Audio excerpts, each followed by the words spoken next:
Hi guys! So, dito kami ngayon sa NAIA Terminal 3 and punta kami Siargao. Pero yung sasakyan namin airplane ay what's the correct pronunciation? Butuan o Butuan?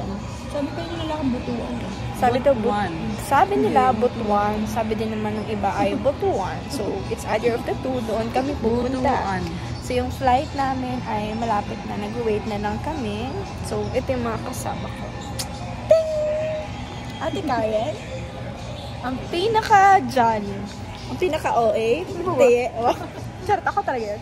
Kasi ito yung mag-jowa. Kumakain sila. Kumakain sila, guys. Then, I'll update you later kung ano yung aming mga gagawin. Bye! Ordered sandwiches are served.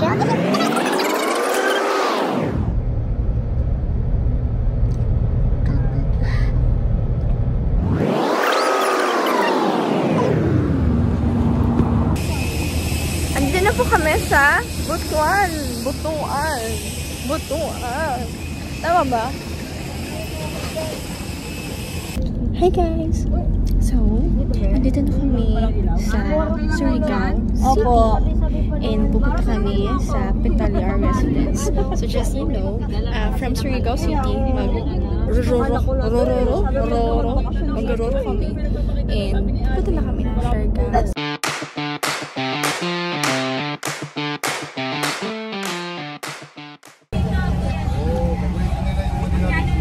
Hello guys!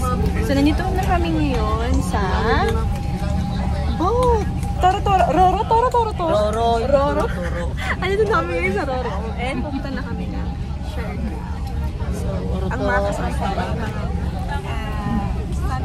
Family niya. Hi! Hindi turo-turo, Roro. Roro pala. Okay, we're here na sa Siargao.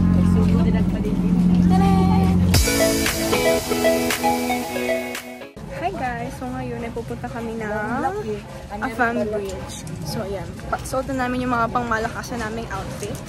Ate Che, Ate Karen, and Tita Ye. Yan, si Tita Ye. Okay. Sasakay kami ng tricycle and then sabi nila 30 pesos lang daw. So malalaman natin kung 30 pesos pa talaga. Okay, saan tayo? May precision pa. May precision pala, oh. Ay, patay pala. Akala ko precision.